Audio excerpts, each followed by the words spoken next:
There are 8 million stories in the naked city of Toronto.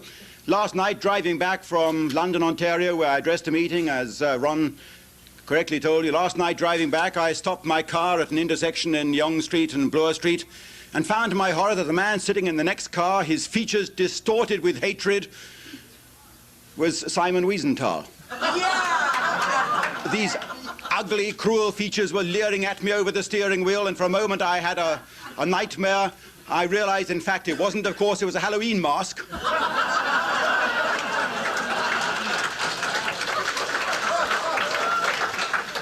I understand there's a story, and I may be completely untrue, that, in fact, at Halloween, on the day after Halloween, Mrs. Wiesenthal says, "Simon, please put the mask back on."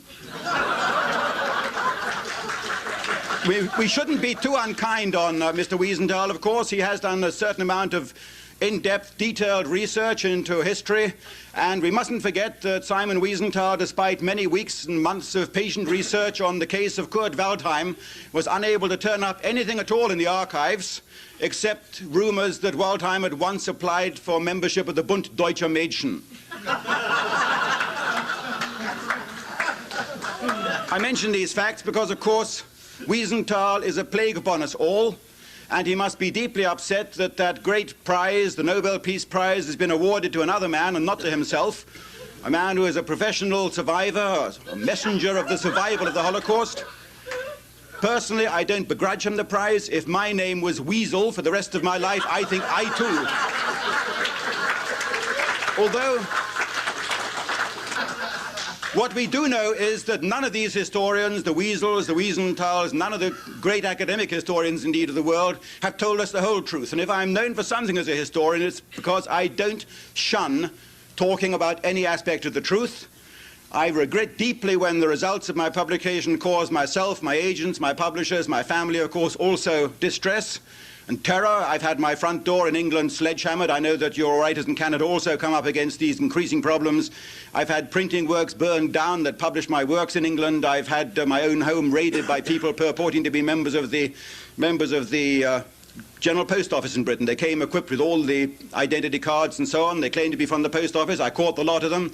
We all found out who was really behind it. The police came and told me later on which organization was behind it. They went to prison, of course. And I'm not going to reveal details of these gentlemen concerned who are still residing in prison, because if I reveal details about the organization behind them, I would be accused of anti-Semitism.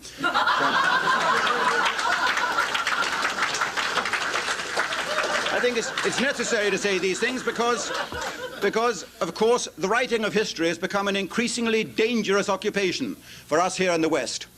And this is because there is the old truth, the old witticism, the old wisdom, in fact, that if you are not prepared to learn from history, then you're condemned to repeat it. And we're not wanting to repeat history. We have seen in the last 50 years how an evil force, an evil power has encroached upon more and more of the surface of this globe, and the number of people still living in freedom, the number of people still living in the West is now reduced to about 1/3 or 1/4 of the total population of the world, and it's our duty really to stand up, to recognize ourselves, to identify the friends of freedom, and to perceive who are in fact the enemies of that cause. It's our duty to do that, whatever the risks and the dangers that we expose ourselves to. And since I set out on my one-man crusade, circling the globe 2 times already since I came here in Toronto, going around the world, not because anybody is paying me to do it. I'm not paid by the CIA or by the British government or the South African government or by Martin Bormann's secret checks or by anything like that. I just finance myself by going around the world carrying heavy suitcases full of books. And I speak and I sell my books. Regrettably, I've got no books to offer you today because I think you probably know what's happened here in Canada. My famous book on the Hungarian uprising of 1956, published in England by one of our oldest and most respectable publishing houses, the Hodder and Stoughton Company. We imported 2,000 copies of that into Vancouver, where my tour started, and they have been impounded by the Canadian customs, as though there was some kind of shoddy work of pornography. And I suppose copies have been sent along to Ottawa to be investigated by the customs officials there, along with copies of Girl Scout Gangbang and all the other works upon which they should really be dedicating their attention. My book will not be available probably for several days, probably just after I've left Canada. Will they release it and they will realize their mistake? And of course the people behind this particular little episode are the people who are forced to identify themselves with the villains of the Hungarian uprising of 1956. When they read my history of the Hungarian uprising, they see that I quite clearly identify the people's uprising of 1956 in Hungary as having all the traces, all the characteristics of a pogrom. It started as a pogrom and eventually it evened out, but the initial phases, it was quite clearly a pogrom. And if you read the interrogations that were carried out by the CIA of the thousands of survivors who came out, as I have done, I've read all those interrogations, you see that the CIA, the British, the Americans, the Germans, who questioned all these people, identified the pogrom quality in the initial phases of the uprising.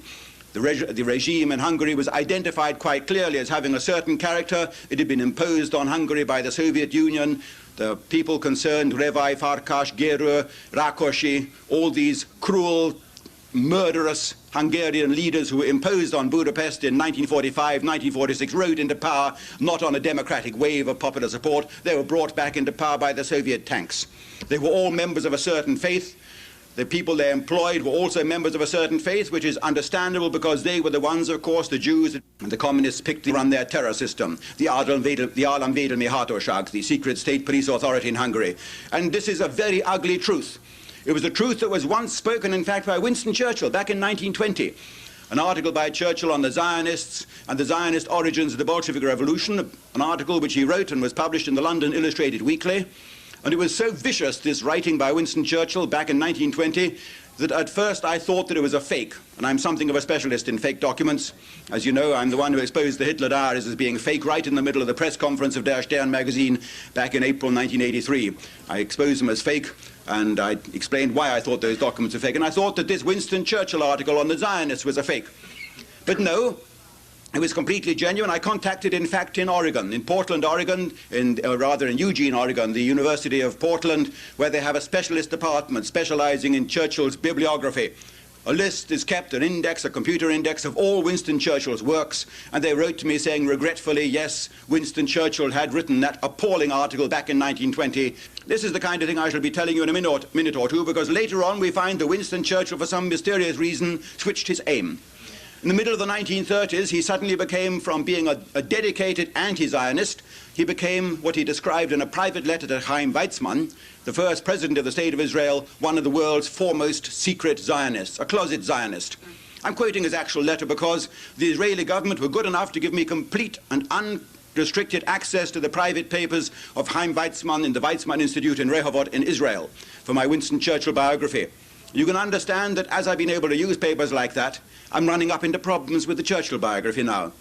We're going to find that it's going to be very difficult for me to publish my Churchill biography anywhere in the world. My Hitler biography, on which I dedicated 10 years of my life from 1964 to 1974, was published initially without problems all the way around the world, and I'm glad to say that that biography is gradually becoming the standard work because it is based entirely on original documents. And yet, the Churchill biography, one publisher after another, is tearing up the contract now that they've read the manuscript. Doubleday in the United States has torn up the contract and demanded that I repay $100,000 because, quote unquote, Mr. Irving, you have found out things in your book about Winston Churchill that the American public would prefer not to be told. And the same in Britain, and the same in France, and the same in Germany. They've torn up the contracts. In Germany, fortunately, one of the biggest, boldest, bravest publishing houses, a left-wing liberal publishing house, has come forward and has offered now to take over that manuscript and to publish it. In the English-speaking world, we're going to publish it ourselves, you and me. I have found capital in Australia and the United States, people who are raising £150,000 to capitalize the publication of my book in the original unexpurgated form, because as I say in German, I say it in English, es gibt nur die eine Wahrheit, die totale Wahrheit, that's my slogan in German. There's only one truth, and that is total truth. You've got to publish the truth, whether you like it or not. Let me give you an example of that.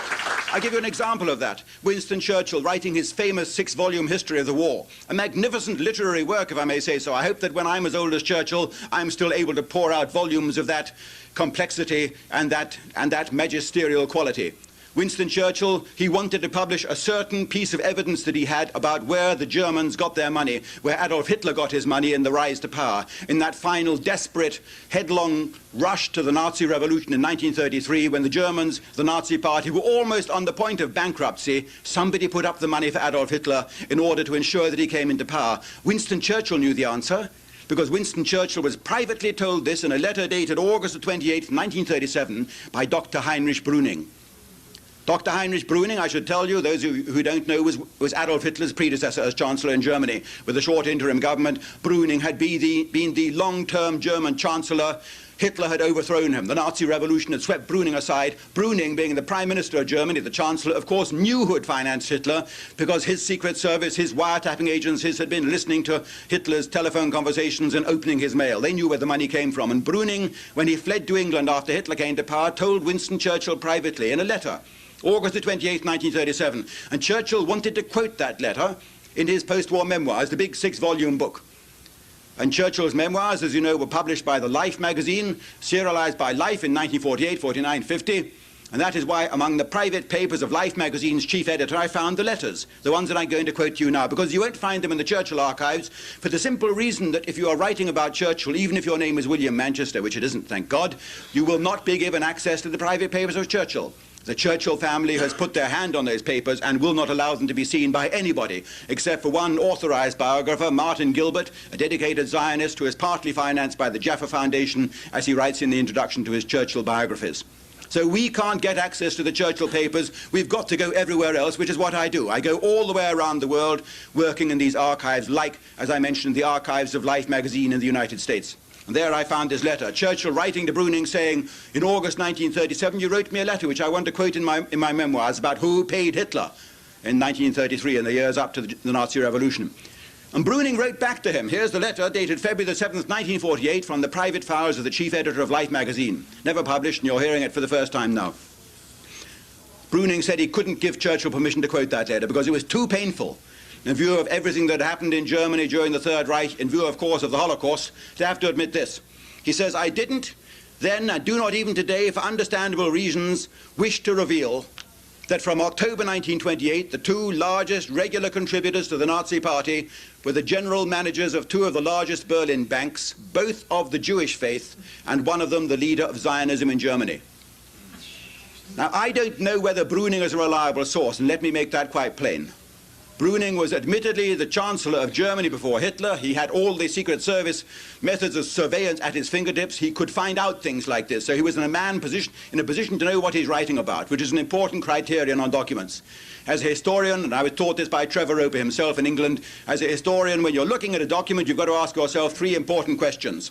Why has that document been written? What purpose? Because it may be a document written for spurious purposes, like, for example, a document being written in order to cover up a certain truth.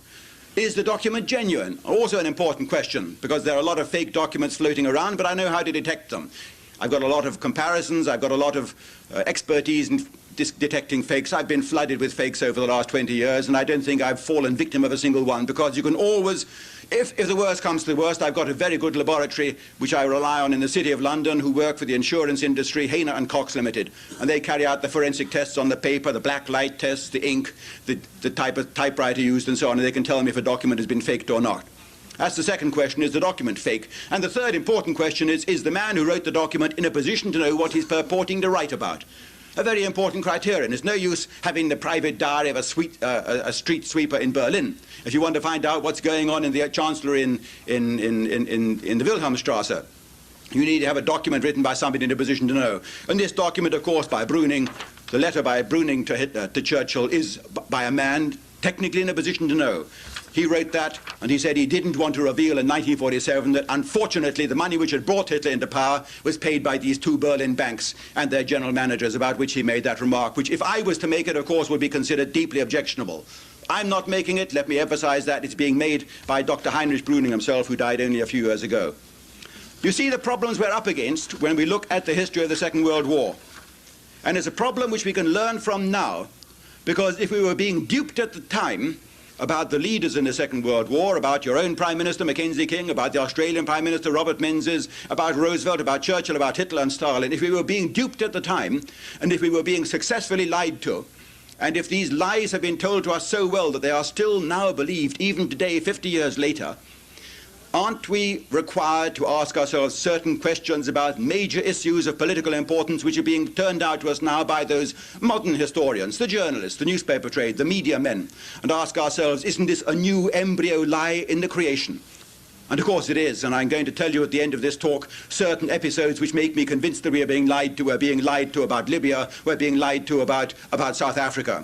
But first of all, let me, so to speak, establish my credentials as somebody capable of detecting long-term lies. How do these lies come into existence?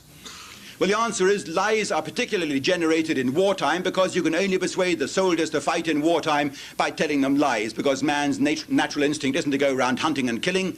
Man's natural instinct nowadays is to sit in front of the telly at home or whatever the 1940s equivalent of that was. So to get him to go out and fight, as Mrs. Thatcher did at the time of the Falklands crisis, you've got to start the propaganda machinery rolling, and the propaganda flywheel begins to spin.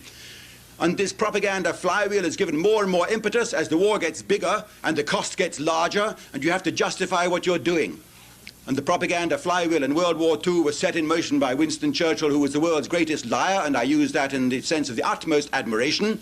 He was the world's, in fact, he himself said, the truth is so precious, it has to be protected in a bodyguard of lies. He said that to Mackenzie King on September the 17th, 1944. If you go to your archives here in Ottawa, you'll find it in the Mackenzie King original diary.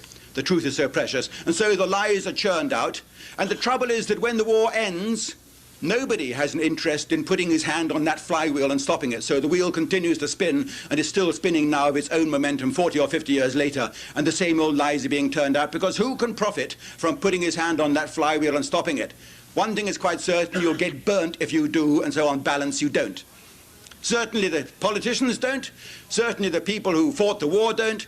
The only people who should do it is the historian, because as Winston Churchill himself rightly said, the historian's job is to find out what happened and why. What happened and why. And there's no reason why you shouldn't find it out, because when you've won a war, you get access to all the enemy's records, all the people are available, and you can genuinely find out what happened and why. But you're wasting your time if you look in the official records, the official histories. I can give you 2 or 3 examples of why you shouldn't look in the British official histories of what happened and why. You won't find it. If you look in the entire British histories of the Second World War, for example, you won't find a single reference to Ultra, to the code-breaking secret, the fact that we were winning the war because we were reading almost all the German military and diplomatic messages throughout the war. And the reason why is because after the war, the chiefs of staff and the cabinet in Britain united with the cabinets of the governments all the way around the world and agreed that no official historians would even be told about Ultra.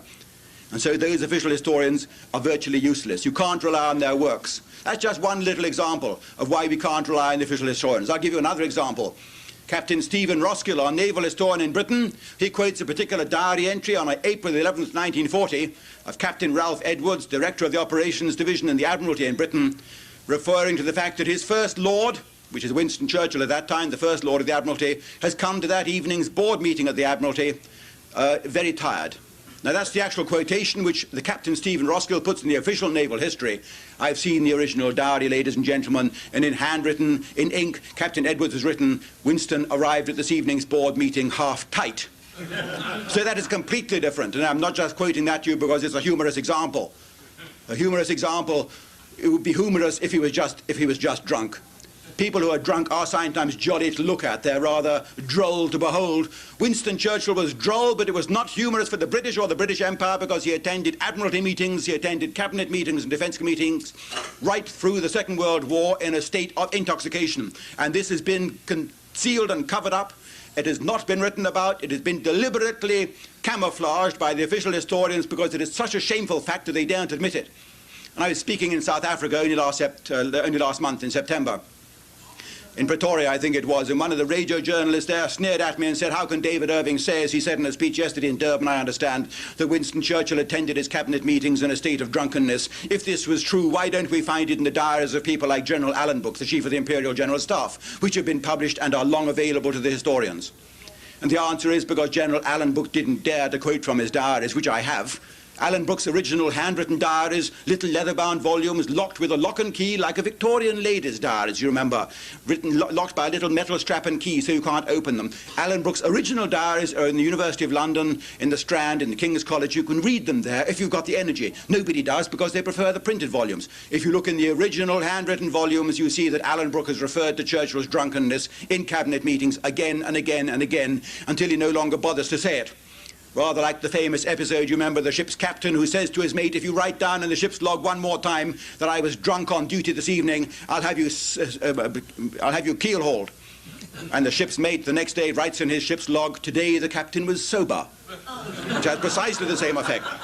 And Alan Brooke, of course, no longer bothers to write it in his diary after a time. He occasionally refers to it when it is a matter of supreme moment. I'll give you another example. Admiral Cunningham, the first Sea Lord in Britain, Admiral Sir Andrew B. Cunningham, a fine old red-eyed English sea dog, an extraordinary man. He kept a handwritten diary which is in the British Museum at this moment. You can go and read it if you've got the energy. There's no restrictions, but people don't go to read it. Now, I'll explain why in a minute.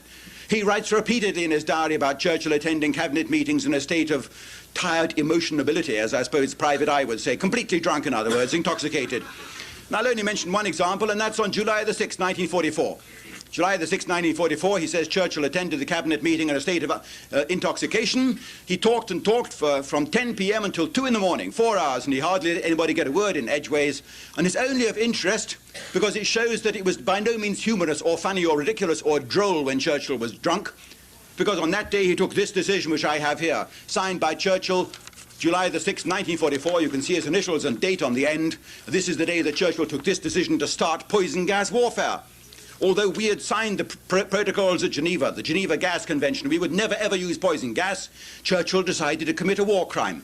He was going to have poison gas bombs dropped on all the biggest German cities immediately, and he ordered the General Staff, the Air Staff, to prepare it forthwith. To commit a war crime. We had the bombs ready, the mustard gas and all the other poison gases. We had tens of thousands of bombs filled, and we had 2 million bombs filled with anthrax germs. Also, a little-known fact, a friend of mine in the BBC found this out, Robert Harris. He wrote an article about it, and of course you can imagine the vitriol which was poured on him for having revealed this little fact, that Churchill was wanting to drop 2 million anthrax bombs on Germany. Although anthrax, as you know from a farming community, any of you, is a deadly killer. A deadly killer of livestock, of human beings. We tried one anthrax bomb on one island off the Scottish coast during the war just to see if it worked. And that island is still uninhabitable today, ladies and gentlemen. It is a criminal offence to go anywhere near that island.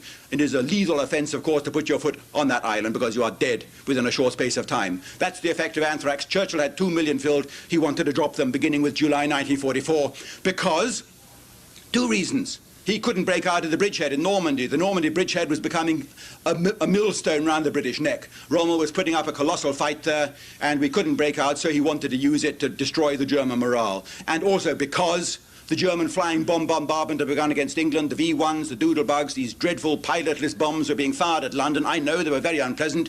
They went right overhead every night, every half hour. You couldn't sleep. They made the most awful noise, psychologically speaking, a weapon of the most infamous terror. And Churchill wanted to hit back against this revenge weapon of the Germans, poison gas. I want you to think very seriously, he wrote on this drunken evening, I want you to think very seriously over this question of poison gas. It's absurd to consider morality because, of course, the whole argument had been about whether we're going to allow ourselves to commit a war crime or not. It's absurd to consider morality on this topic when everybody used it in the last war without a word of complaint from the moralists or the church. On the other hand, in the last war, the bombing of open cities was regarded as forbidden. Now everybody does it as a matter of course. It's simply a question of fashion changing as she does between long and short skirts for women. I don't think you often hear that quoted in your newspapers over here when we always regard with fond admiration and nostalgia the record of Winston Churchill. I want a cold-blooded calculation made as to how it would pay us to use poison gas. I only mention this example because it gives us a direct yardstick with which to compare Hitler and Churchill. On other matters, of course, you have no yardstick because they're 2 completely different worlds and mentalities. But on this particular one, poison gas, you've got 1 yardstick. And I can tell you, you can take it from me, I've read the entire German documentation for 10 years. All the way through the German files, Adolf Hitler has flatly and emphatically forbidden and embargoed anywhere the use of poison gas.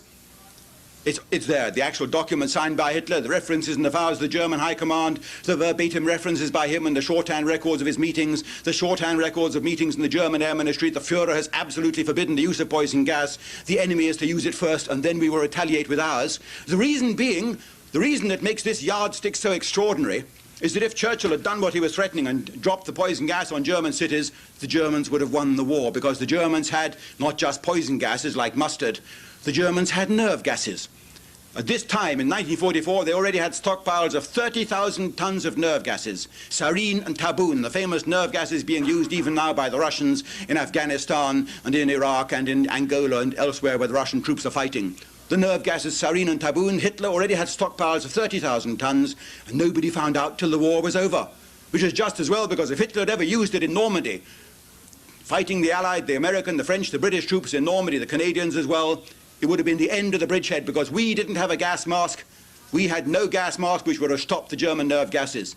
It would have been the end of the bridgehead. And isn't it strange that Adolf Hitler, the devil incarnate, had the means whereby he could have secured an immediate strategic advantage which would have turned the war, because he would have pulled the 9 or 10 panzer divisions out of Normandy and sent them to the Russian front, and with those high-grade divisions he would have wiped the floor with the Russians and ended the war by Christmas 1944.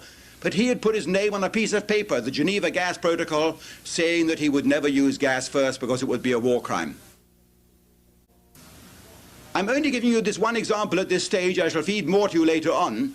But you've got to ask yourself why it is that I, David Irving, come along and say this to you, and why my front door is sledgehammered and my printing works are set on fire, and why I'm subjected to all kinds of psychological and other terror, and why your own academic historians don't do it.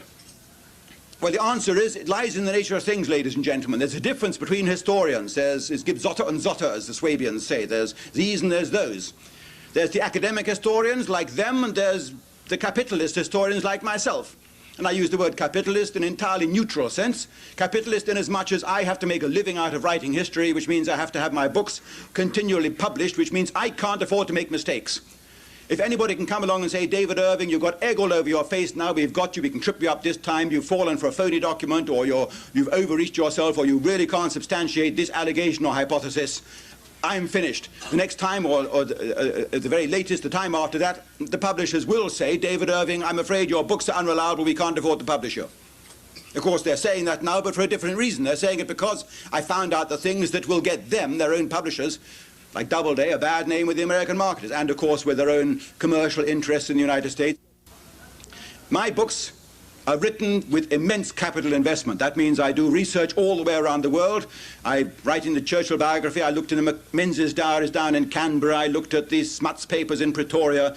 I looked at the Mackenzie King papers here in Ottawa. I looked in all the federal archives and all the presidential archives in the United States. I spent 10 years writing it. I've invested perhaps 80 or 90,000 pounds in the research alone, in the confident belief that when the book is sold, A, it will go down in history as the reliable standard work, and B, it will probably on balance make back enough money. But even if it doesn't earn enough money back, I don't really mind, because in the meantime I write other books like Rommel, which make enough money to pay for the big, really politically serious books. So I do the kind of research that, and I don't hold this against the academic historians, I do the kind of research they can't afford. They haven't got the time, they haven't got the money, and of course they haven't got the guts. They haven't got the guts to write the truth, and they haven't got the guts to find a publisher who will publish it even if they do write the truth. And this is my most serious allegation against the academic body of historians, that they are not prepared to risk the chance their arm. And this, of course, is a process that they've been involved in ever since they arrived at university, because those of you who've been to university will recognize what I'm about to say. You arrive at university with all the youthful idealism and eagerness of the freshman, and the first thing that's thrust into your hands is the set list. A list of set books to read. You're given a list of set books to read by your professor or by your tutor on your particular subject, church history, medieval history, whatever it is. And the set books you read from the left to the right, and when you've read the set books, of course, you know how to think. And you begin that insidious process which we can call self-censorship. Nobody's telling you what to write, but a little voice inside you says, write like that because you'll get good marks. And a little voice also tells you over the next few weeks, if you haven't learned it at the beginning, you'd better write that way because that's the way the professor or your tutor wants you to think. And so this little process of set book censorship begins. It's a rut that gets deeper and deeper. The student gets deeper and deeper into this rut over his 3 or 4 year course until finally he emerges at the end convinced he's learned how to research history and he's learned a great deal about his particular subject. But as the rut has got deeper, of course, he can no longer see out over the edges laterally and convince himself that there's no other possible explanation for some of the great mysteries of past or present or recent history. And of course there are other solutions the whole time. I shall offer other solutions to you in a minute about these great mysteries.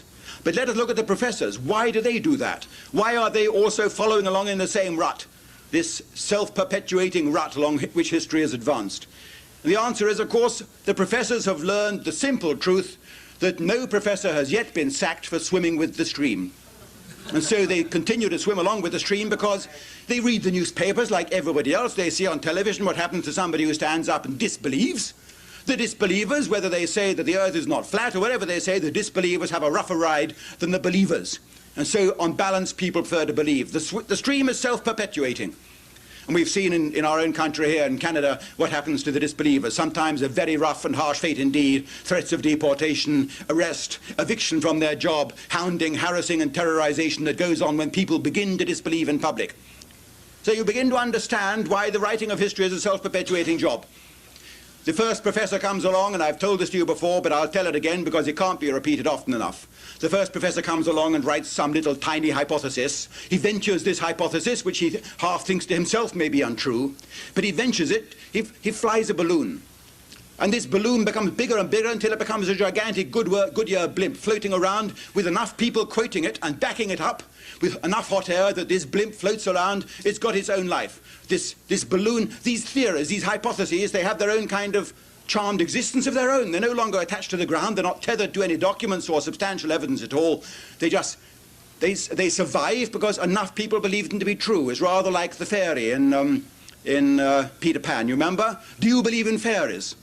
And I'm using fair in the old-fashioned sense, not in the sense of gay or whatever. Do you believe, we all have to believe, unfortunately, in the other kind of fairy. Do you believe in fairies? The whole audience roars yes, and then the fairy's light comes on again. And so it is with the historians. He floats this little hypothesis. Do you believe this hypothesis? The entire body of academic historians says, yes, I believe, I believe. And so this hypothesis becomes invulnerable, unchallengeable. Professor Martin Broschardt in Munich, the famous Nazi hunting historian in Germany, Professor Martin Broschardt in Munich, he writes a tiny hypothesis about something, about Auschwitz, about the Holocaust, or whatever. He's quoted by Professor Eberhard Jekyll, a sanguine, serious, somber-looking, pipe-smoking historian in Stuttgart. Professor Hillgruber in Cologne quotes Jekyll, Professor Jacobsen in Bonn quotes Hillgruber, and so it goes on. They're all quoting each other. 4 professors all saying the same thing. It must be true. And if you're a historian, you know that you've got to be quoted by the other professors, otherwise you are not writing the truth. And so they all go around this jolly club, all quoting each other. It's a kind of philosophical context, a concept as a historian, the kind of philosophical concept. Unless you're being quoted by other historians, you don't exist. You remember, like that Immanuel Kant, like the tree in the forest, which doesn't exist because you didn't hear it fall. If you're a historian who's not being quoted by anybody else, you don't really exist. And so they all go around apprehensively quoting each other in the knowledge that they too will be quoted in turn, and so they begin to exist as historians. Broschardt has blown the initial... you've got 4 historians all saying the same thing. 5 historians, 10 historians, all quoting each other, 20 historians. It must be true. If 20 people say the same thing, it's got to be true. And so history begins to take off like that Goodyear blimp. It takes off and it leads an existence of its own. 20 dogs, 20 historians, 20 dogs, all chasing around in a circle, sniffing each other's tail. And you've got this circle of historians all spinning around and round and round, generating an impression of furious, frantic activity. But of course, they're just spinning around and round in the same place and not making any progress. They're not making any progress in the sense of historical research. They're all standing in the same place. Or put it another way, Professor Martin Broschardt has blown that initial little balloon, the little soap bubble that starts it all off about the Holocaust or whatever. And along comes Jekyll and puts hot air in, and Jacobsen puts more hot air in, and Hillgruber puffs it bigger, and the balloon gets bigger and bigger and bigger, and the soap bubble gets bigger and begins to shimmer and wobble and become unstable, and they get apprehensive that at any moment some idiot, some appalling, incorrigible, heretical idiot may come along and prick that soap bubble. And I am that prick. Again and again I come along with the documents and I challenge them to prove me wrong. And they can't prove me wrong because I had the documents on my side. I've spoken to big audiences everywhere around the world, especially in Germany over the last year, and everywhere I go, the only way they can smash me is by literally smashing up my meetings. I spoke in Germany, for example, 7 times in August, just before I set off for South Africa, and of those 7 meetings, 3 were cancelled, rained out by the communists, the halls barricaded, riot police couldn't get the audience in, the audiences which were to take my audience to the alternative hall, which we rented, of course, we're not fools, the audiences found that the coaches had been set on fire, the tyres slashed. This is the battle for the freedom of speech in Germany. The 4 weeks I spent in South Africa were peaceful compared with that. And I'll tell you about that later on. The 20,000 people I spoke to there, not the slightest trouble. I travelled from coast to coast, from northern frontier to the southernmost tip of the African continent, and I saw not the slightest sign of trouble. Not in the white towns, not in the black townships, nowhere. I'm telling you that because for 4 weeks I expected to see something. You don't even see the second-order signs of trouble in South Africa, like police stand. I see more signs of trouble in the streets around the halls where I'm due to speak in Germany than I ever saw in the whole of South Africa in 4 weeks travelling over the whole country. That is the truth. And of course you're all being deceived about that. And I'm going to come back at the end of my talk and tell you about that. You see, I told you about Hitler and I told you about Churchill. Why did we have to lie so much during the Second World War? The answer is that we British, in fighting the Second World War, bankrupted the Second World War, bankrupted Britain and the British Empire. We had no money left in 1940 even. By December 1940, there wasn't a bean in the British bank, and we still kept on fighting. In fact, Roosevelt sent an American battleship to Simonstown Naval Base in South Africa to pick up our last remaining gold. He found out that we had 28 million pounds of British gold still in South Africa, and Roosevelt sent an American warship to pick up our last money. A most humiliating episode in the entire history of the British Empire, but it was symbolic somehow of the decline and fall over which Winston Churchill personally presided. And if you say, but he had no alternative because we were fighting a desperate war, the answer is, what were we fighting for? And if I ask you that question, you're going to come up with 2 or 3 or 4 different reasons. The first reason was, well, we were fighting for Poland. Well, that's an old-fashioned version, of course. It was true in 1939 that we were fighting for Poland, and very right that we should do so because we did give our word. But Poland vanished by the end of 1939. It vanished without trace, invaded not only by the Nazis, but by our friends, the Soviet Union. From 1939 onwards, nobody is talking anymore about saving Poland. In fact, in 1945, Poland was far worse off than it had been at the end of 1939. And there was no talk of Britain any longer continuing the war on Poland's behalf. When Churchill came to power, the war aim became magically changed. We were fighting not because of Poland, that was no longer mentioned. We were fighting to protect the British Empire. And of course, in December 1941, that war aim was abandoned because you're not going to get Roosevelt to fight with the Americans on behalf of the British Empire.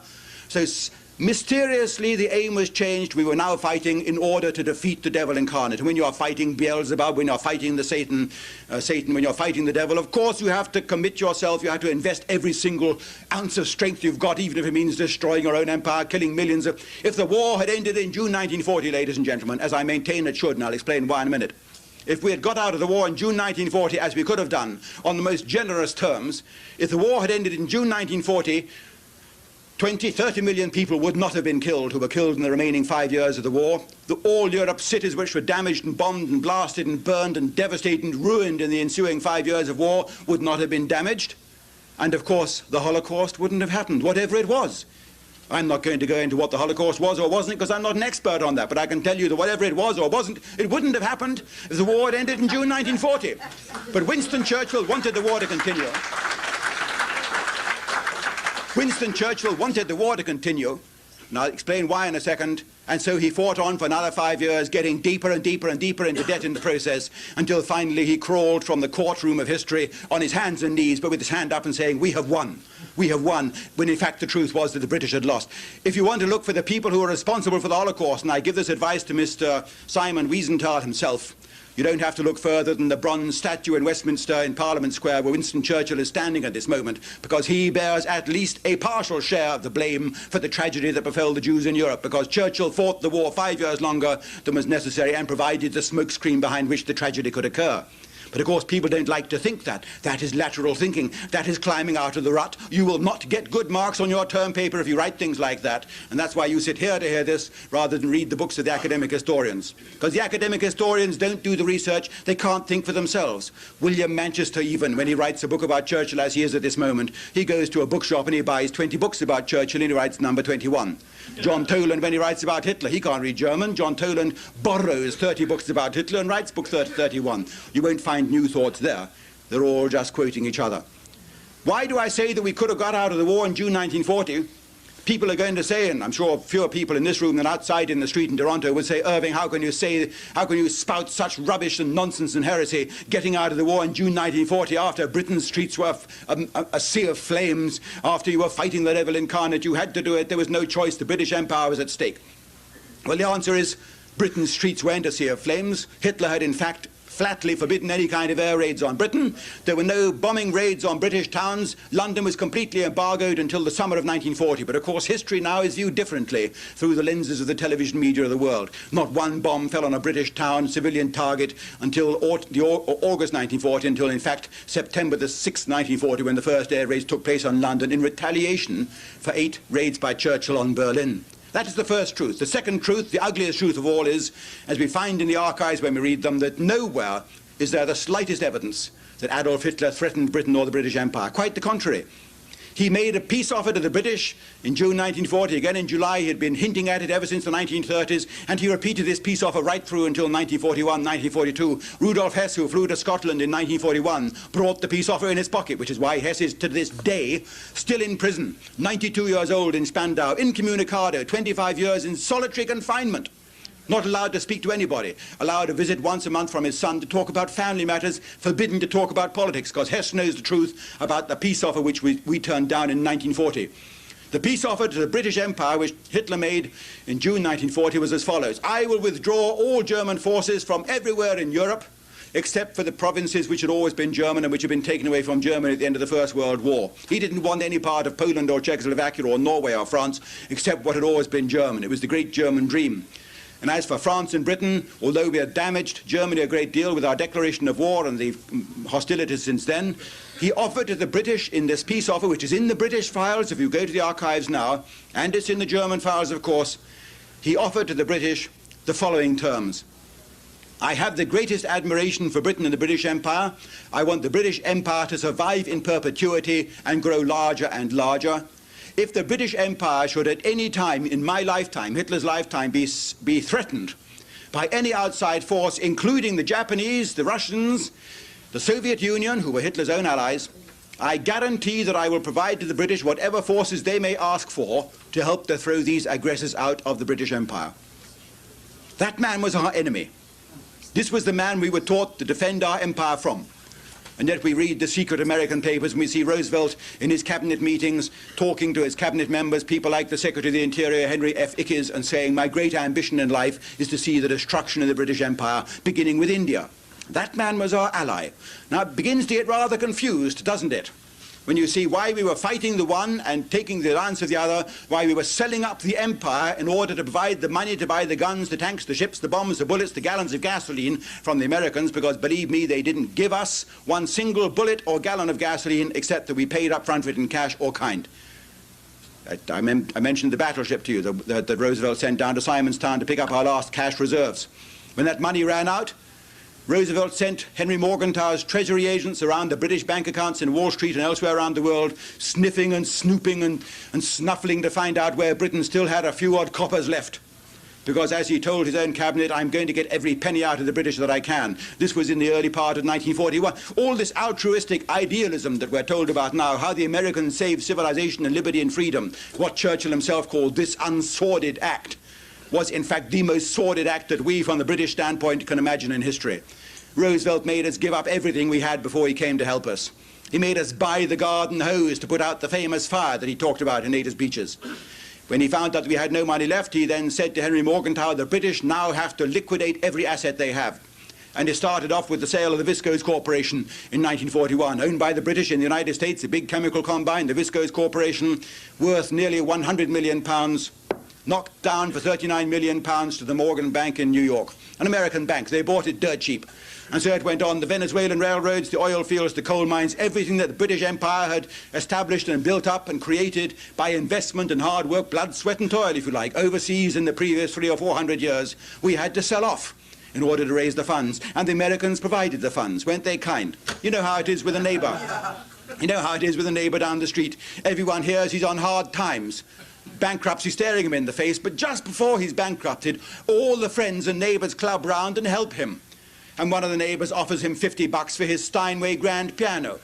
And another neighbor offers him $10 for his colour stereo TV, and so it goes on. They all help him. And so the Americans helped us British. They helped us out of our empire in the 1941-1942 period, until finally we had no assets left, and then Lend-Lease began. We sunk deeper and deeper into debt in World War II, until finally, at the end of the war, we had over £1,100 million of debts to the Americans. Completely out of depth in hock in Britain. And the British never found out. And the reason why is because Churchill lied to the British. He never told us that he had sunk us into bankruptcy by fighting the Second World War for that 5 years after Hitler's peace offer. The 5 useless years of war. In fact, when Henry Morgenthau visited him on August the 4th, 1944, for lunch, as I know, because I've got Churchill's appointment book, his desk calendar, I rented it for £5,000 from the man who stole it from him, his bodyguard. When this Morgenthau visited him on August the 4th, 1944, Morgenthau says to him, Mr. Prime Minister, how are you planning to break it to the British people that, in fact, they are complete flat broke? And Churchill said, As we know from Morgenthau's own private diary, Churchill said, "That is a doleful task that I propose to leave to my successor." So he left it to his successor, Clement Attlee, and Clement Attlee, of course, saw no reason at all to tell the British. I told you about the flywheel that keeps on spinning. Nobody has an interest in stopping that flywheel, and so it continues to spin. Clement Attlee never. The British still haven't found out they lost the empire in World War II. That Churchill and Roosevelt meeting on a battleship here in Canadian waters in August 1941.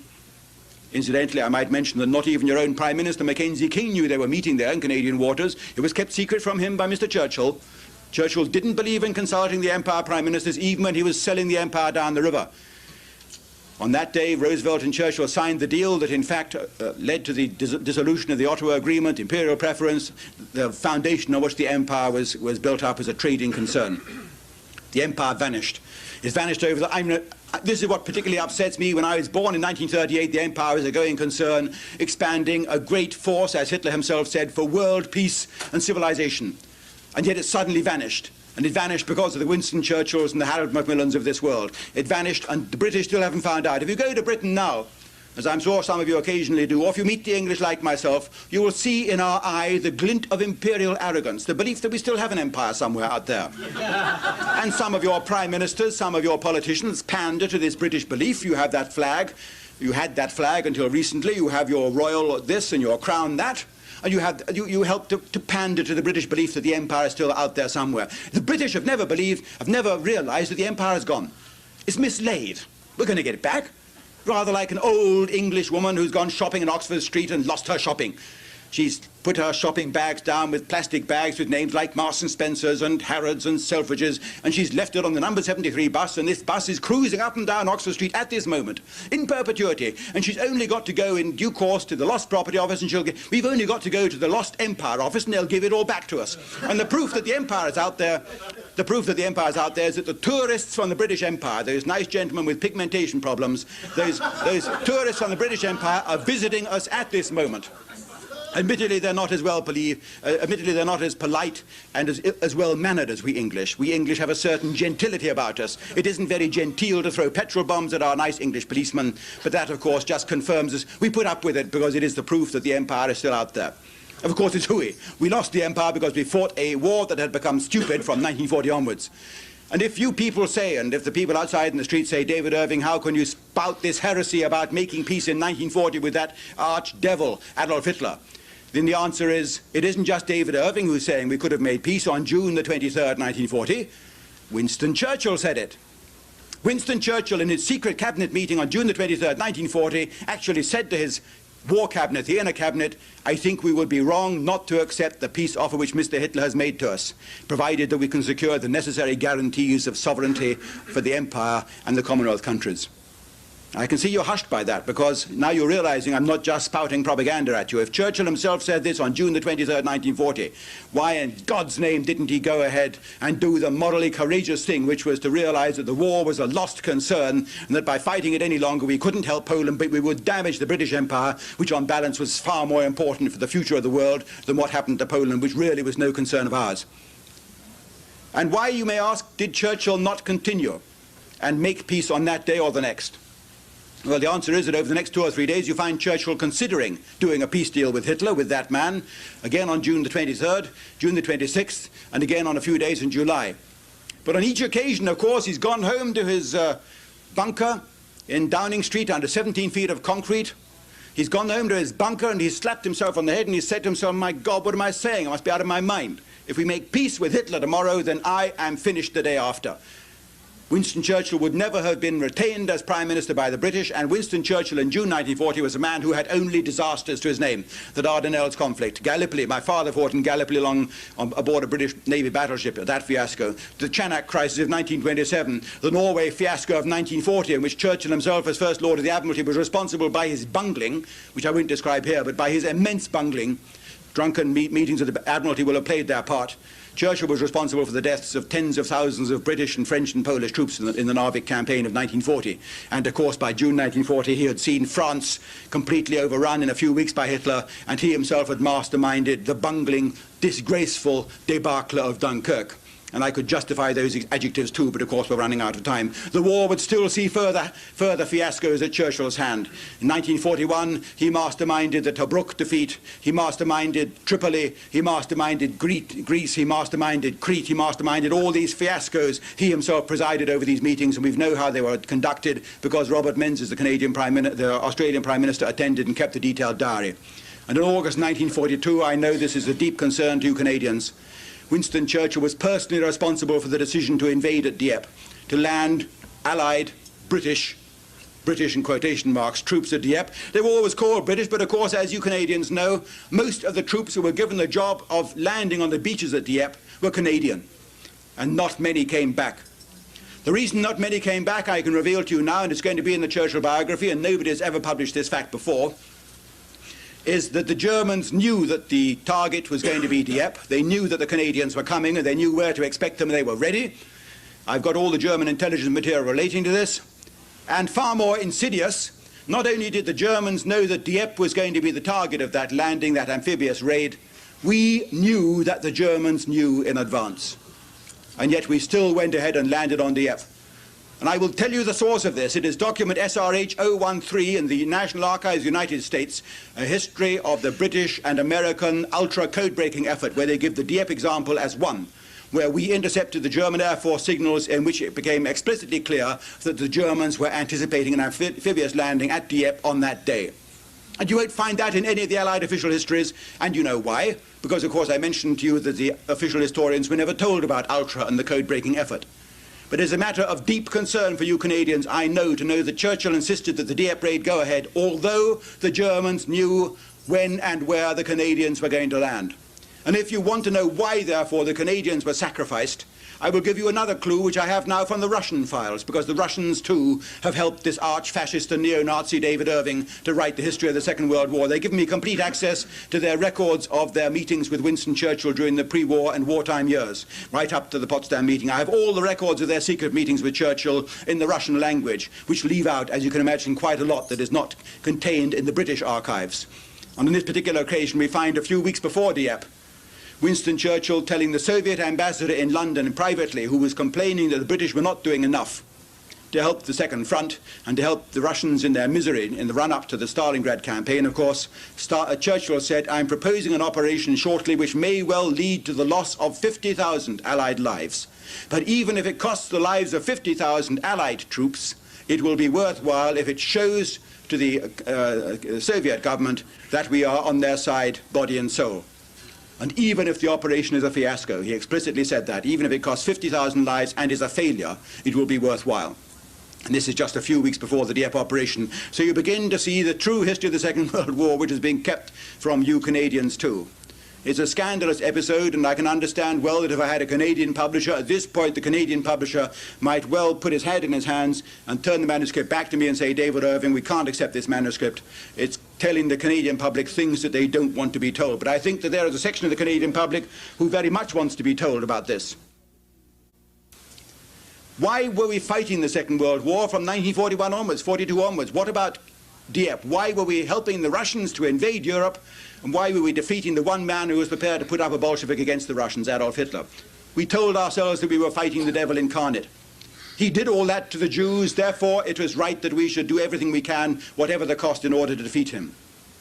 Well, even this turns out to be untrue, because there is not the slightest evidence that Adolf Hitler knew whatever was happening about the Jews, about the Holocaust, about Auschwitz. I've offered again and again £1,000 English money, 2,000 Canadian dollars, to any historian or private person or institute. I've made this offer in 1977. I've made it ever since over the last 9 years, in television programs, the media, all the way around the world. £1,000 to anybody who can find one wartime document showing that Adolf Hitler even knew about Auschwitz or about whatever was going on the Eastern Front in that particular historical region.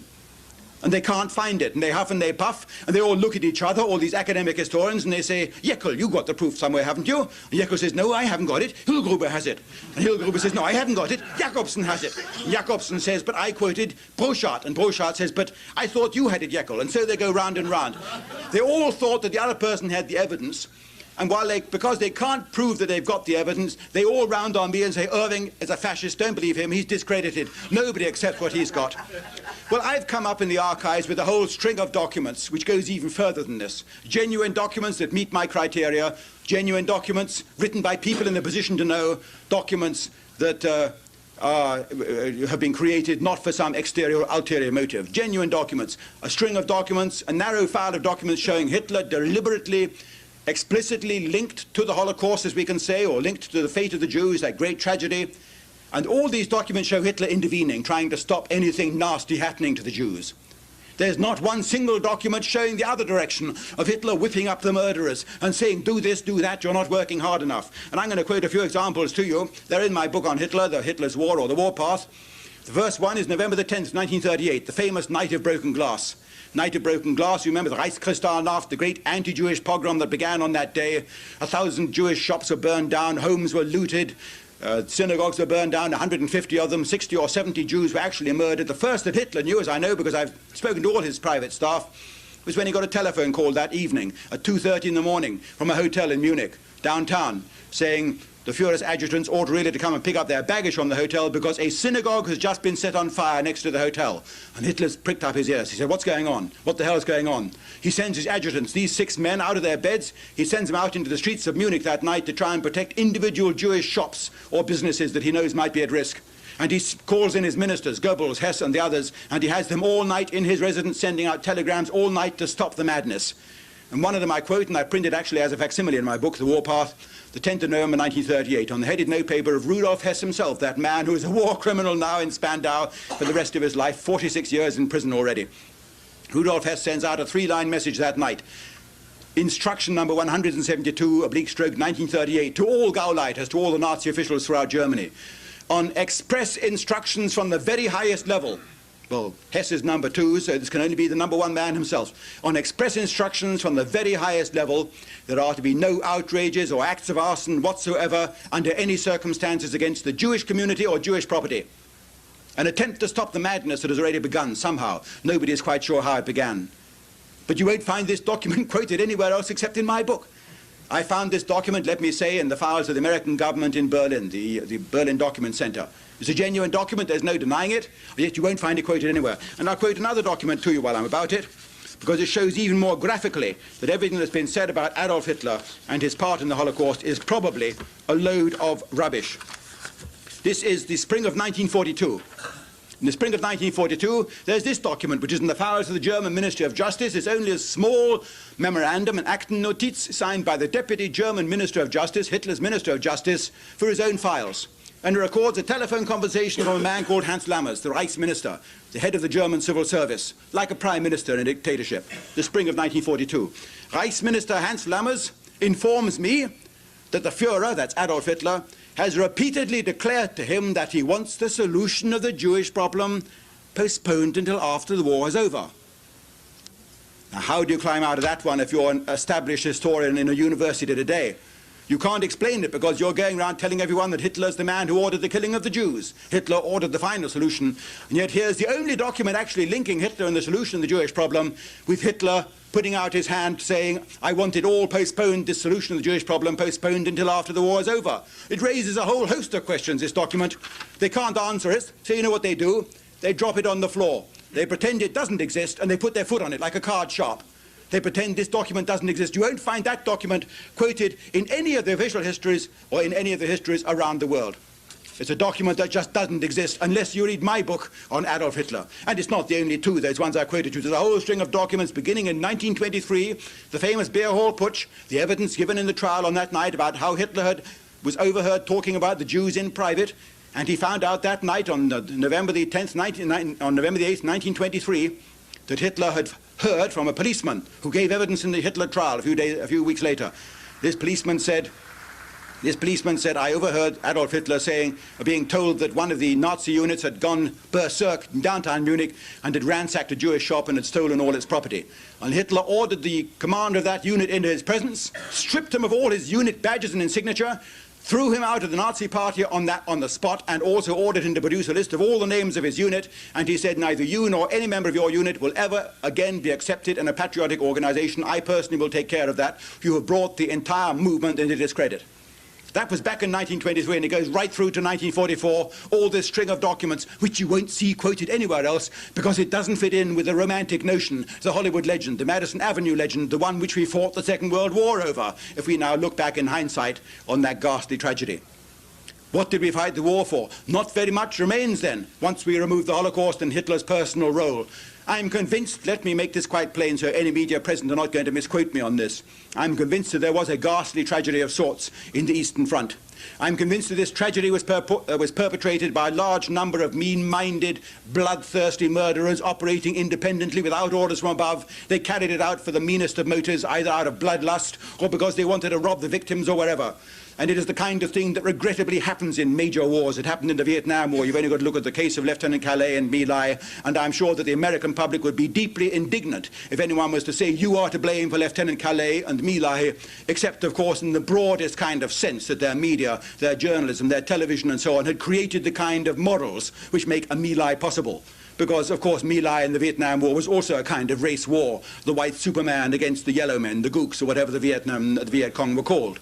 But of course this is unfashionable to say this, because the whole media, even now for various reasons, is concentrated, is focused exclusively on World War II and the devil incarnate, which is why we British had to fight him and why we are proud now to be bankrupt. This is basically the story of the Second World War. The biggest lie of the 20th century is that we had no alternative but to fight the Second World War because we were fighting the devil incarnate. And I've given you the examples. I've looked at the Holocaust, I've looked at the Jewish problem, and I've offered one simple yardstick, the whole simple question of poison gas, to make a comparison between Adolf Hitler and Winston Churchill. In short, I think that Adolf Hitler, Winston Churchill, Harry S. Truman, Roosevelt, Stalin, all these great leaders in the Second World War were roughly much of a muchness when it comes to their criminality.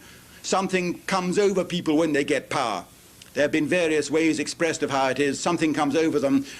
A criminal edge overcomes them. They put themselves above normal law, and I don't think Hitler was any more or any less than any of the other ones, and it has to be said, and he was not worth squandering an entire empire over. And that has to be said. The biggest lie of the 20th century was that. We now make a quantum leap forward to the present time, the 1980s. And we have to ask ourselves, if we apply the same skeptical, disbelieving minds to the events of the 1980s, what can we see that we ought to puzzle over? The first case I offer you is Libya. I'm deeply suspicious about Libya. I think that Libya is being set up. I've been thinking this not just recently over the last month or two, I've been thinking it for 2 or 3 years. In fact, the first evidence I had to my own mind to satisfy myself as a naturally suspicious kind of guy was in April 1984, when a little known episode happened in England. You don't know very much about it here in Canada, so I'll describe it to you.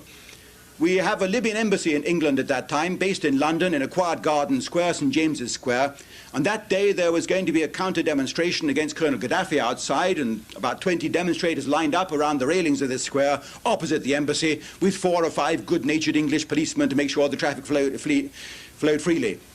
And a volley of shots rang out, and one of those policemen dropped to the ground mortally wounded, died a few minutes later. In fact, it was a policewoman, Police Constable Fletcher.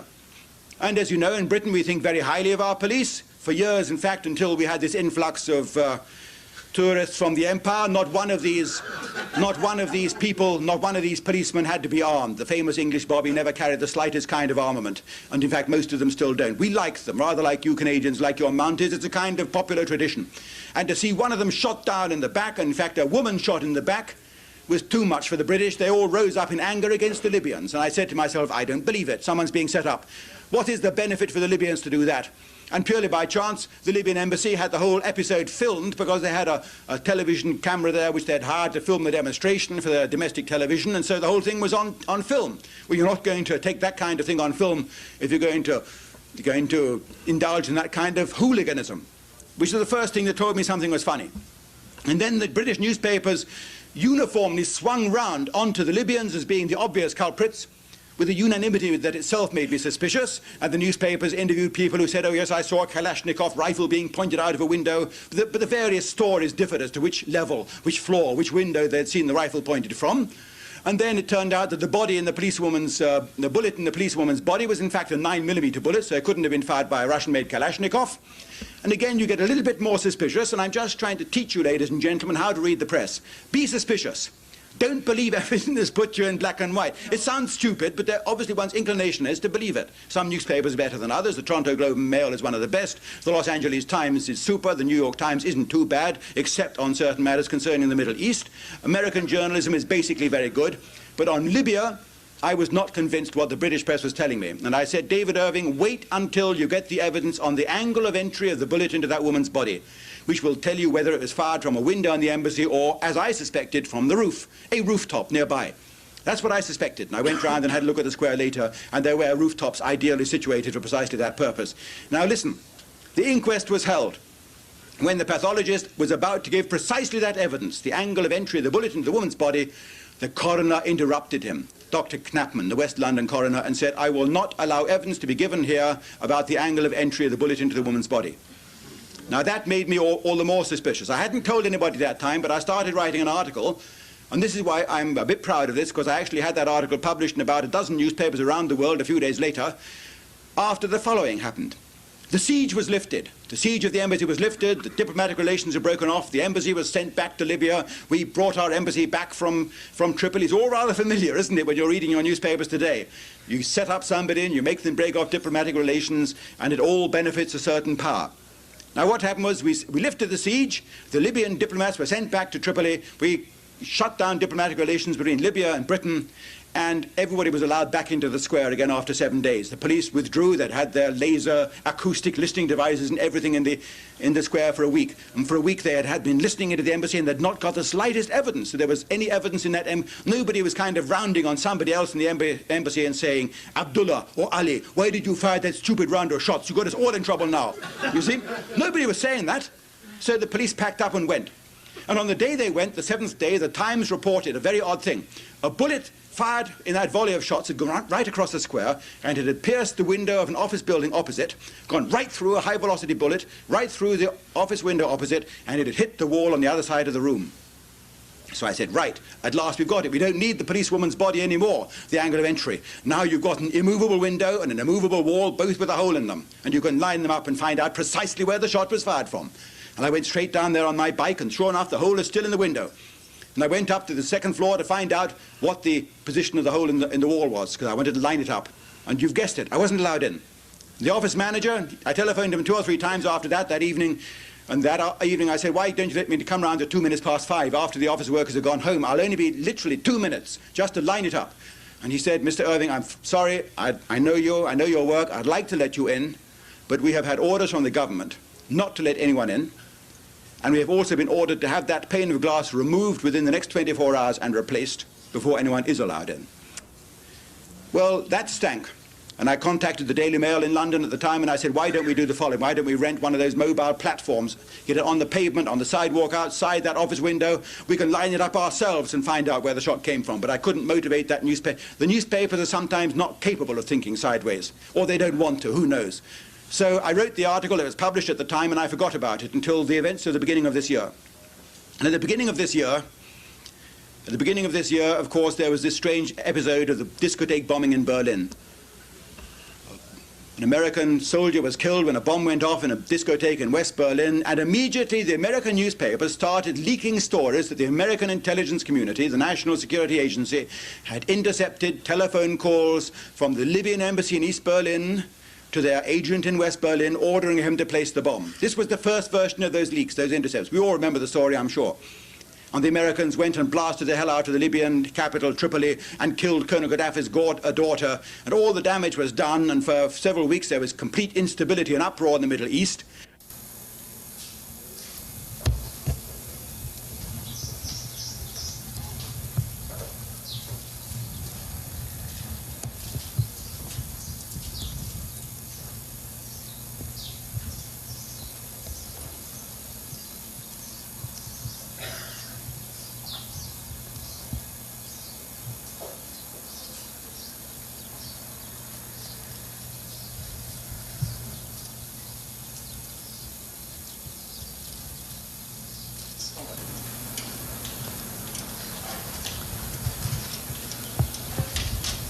So this is the room in which Colonel Gaddafi's daughter was killed.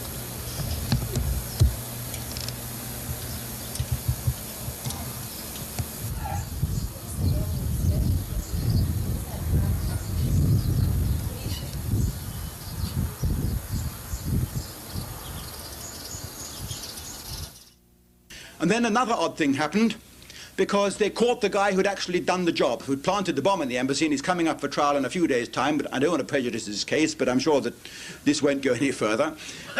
They caught the guy who did it, and he said quite frankly that he hadn't got his orders from anybody but the Syrians, and he was a Jordanian, and he was acting on Syrian orders. So where does this strange business of the intercepted messages from the Libyan embassy to him come from, if he was taking his orders from the Syrians? Well, immediately I thought to myself, the American newspapers who planted that leak are now, any moment now, going to publish a new version of the leak. And sure enough, the next day, the Washington Post, New York Times, Philadelphia Inquirer, the Wall Street Journal, all the traditional sources of government-inspired leaks came out with a new version. They now reminded readers that 4 weeks before, they had published the fact that the NSA had allegedly intercepted messages from the Libyan embassy in Berlin to their man in West Berlin, congratulating him on having planted the bomb in the embassy.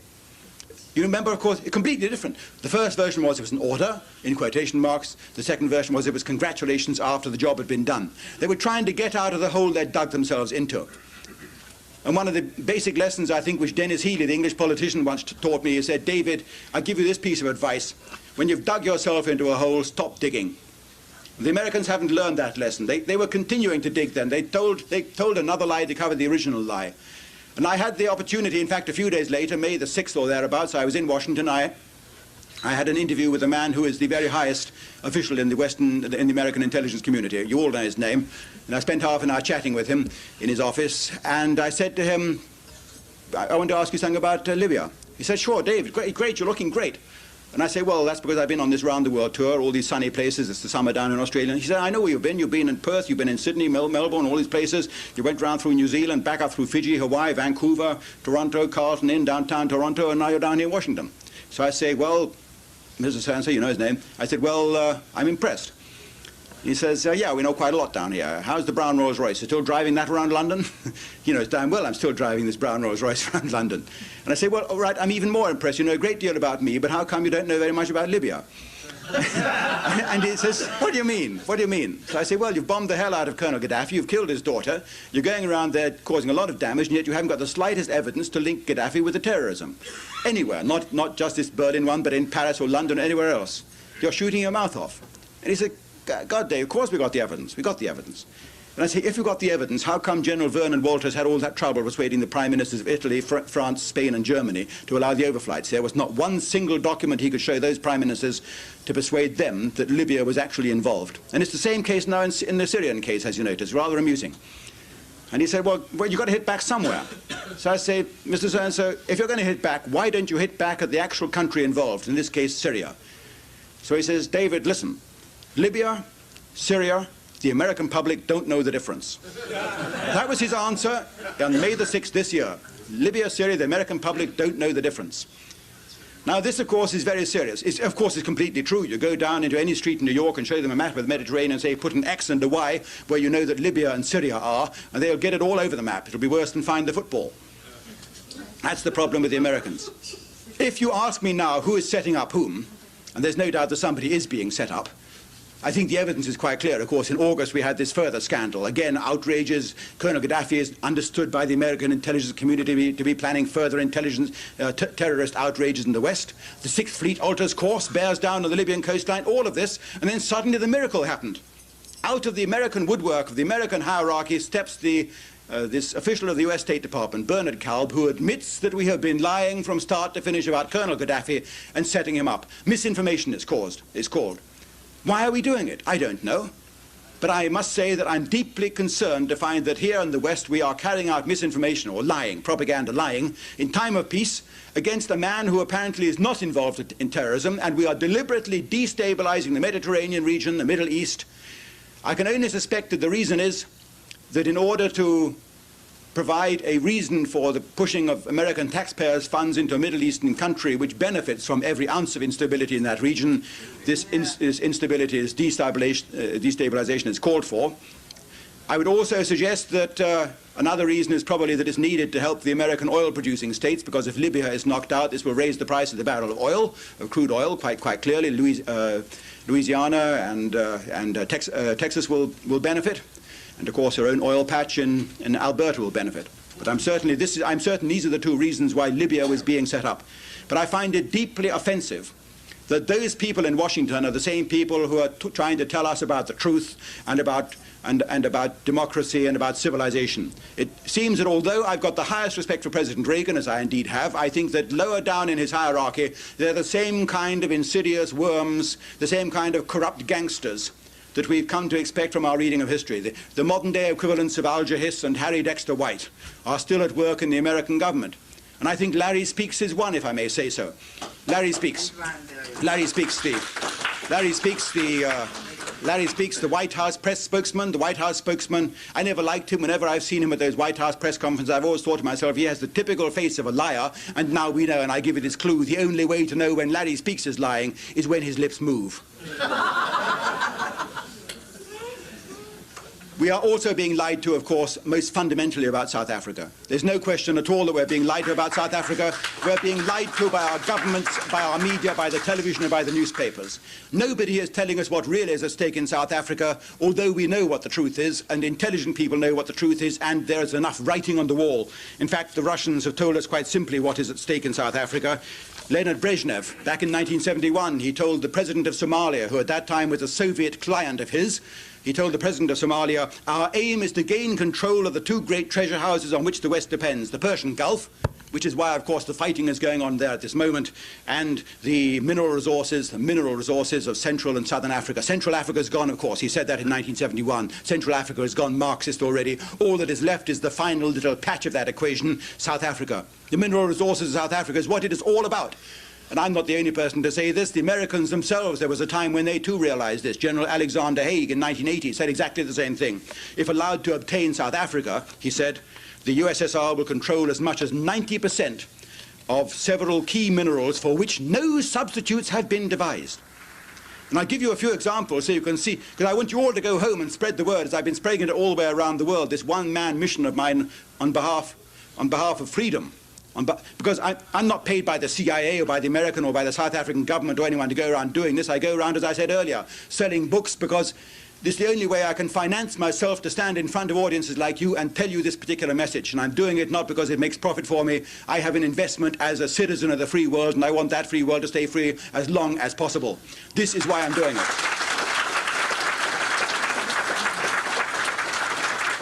So I want you all to go home and remember just a few of the following statistics which I give you, because that is what answers your own government, your own lunatic government, Brian Mulroney and the rest of them, who are damaging the South African cause and are inflicting permanent damage on the South Africans upon whom we all rely. We, and this is the extraordinary, the damaging, the ghastly, the horrifying fact, we are all dependent on those 5 million whites in South Africa to a degree that you have not yet dreamed of. Those 5 million Englishmen, those 5 million Afrikaners in South Africa, whom we are vilifying and insulting and libeling and defaming and heaping insults upon and now trying to starve into submission. They are the people who are, in fact, the only thin white line which stands between the free world and the ultimate defeat of the free world, the Western world. South Africa has 86% of the world's platinum. 86% of the world's platinum is in South Africa. The other 14% is in the Soviet Union. Between those two countries is a total world monopoly of platinum. And platinum isn't just something that you make necklaces or diamond rings with.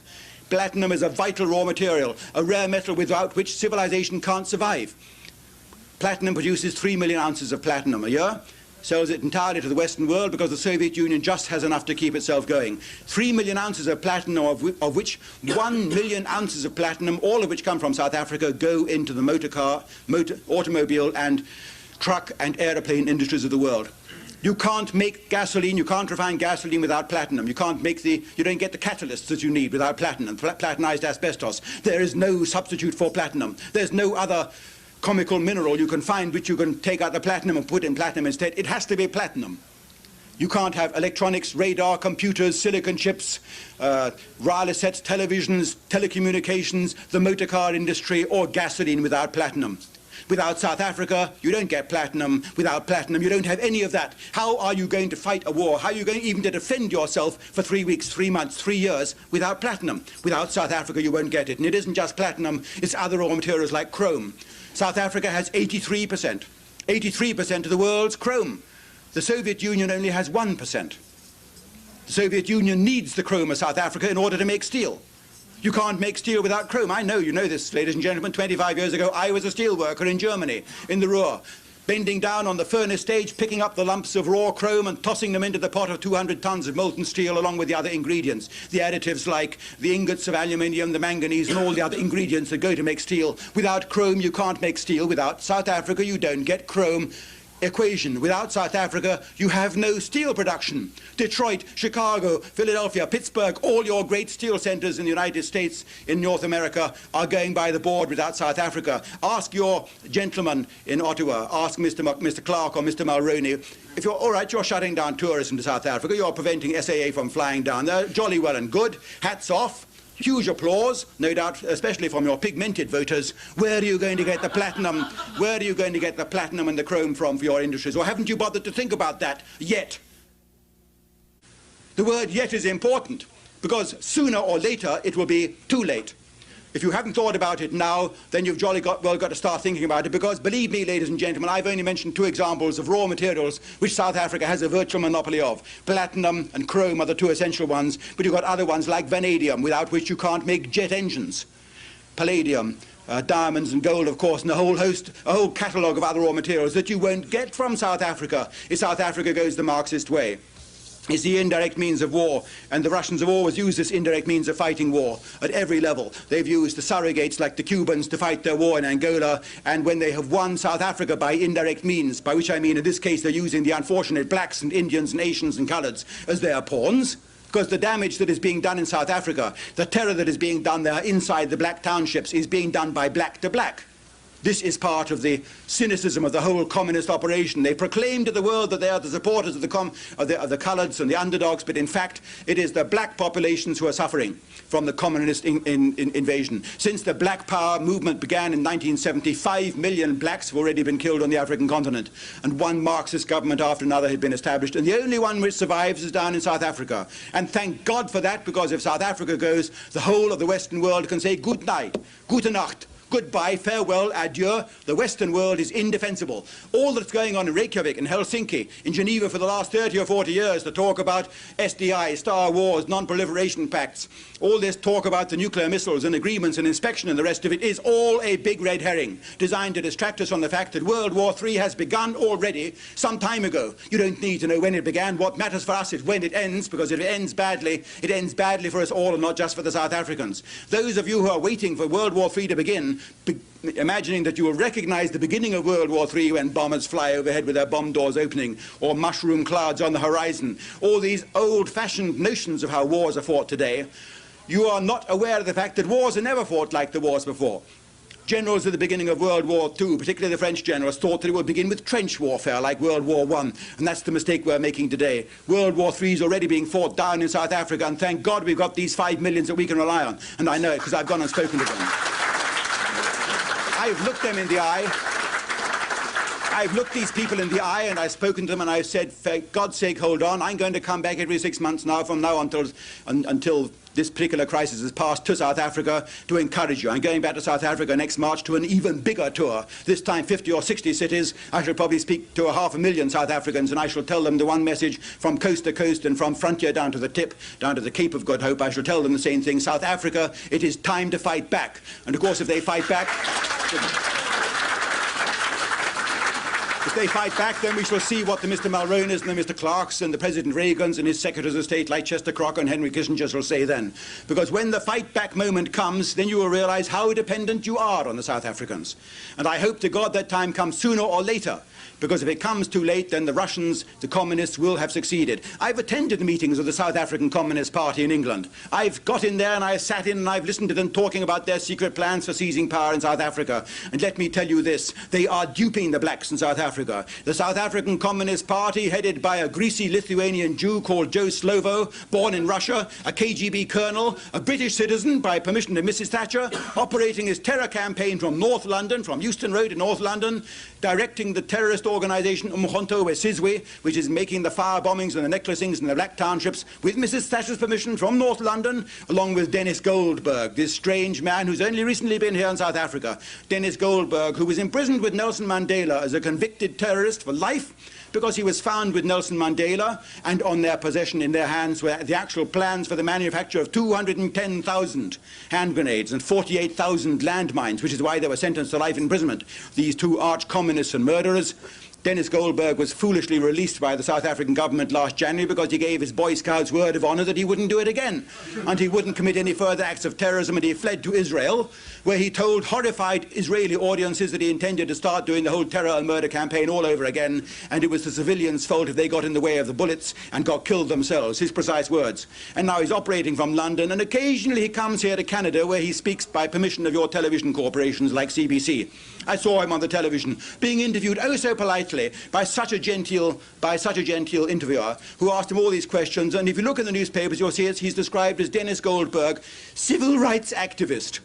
What about the civil rights of the blacks who are being necklaced and killed in the black townships of South Africa by courtesy of his organisation Umkhonto weSizwe? This is Dennis Goldberg. It is time that the Western governments ganged up on these gangsters and murderers and said, Mrs. Thatcher should to Joe Slover, get out, carry out your operations from behind the Iron Curtain where you belong, where you get your literature produced and manufactured. Dennis Goldberg should be refused admission to South Africa along with all the other murderers who had the blood of innocent citizens on their hands. Tim the Gubani, who went to California only last October to explain why they're carrying out the necklacings and tire burnings. Let me explain what a necklacing is.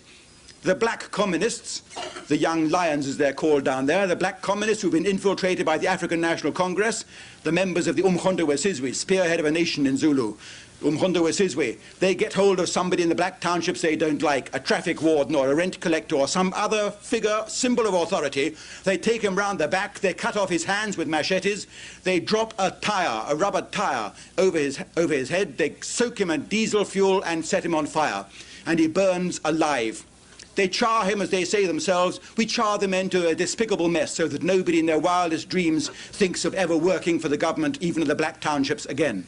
This is the cynical, cruel, unchristian way that the African National Congress is operating.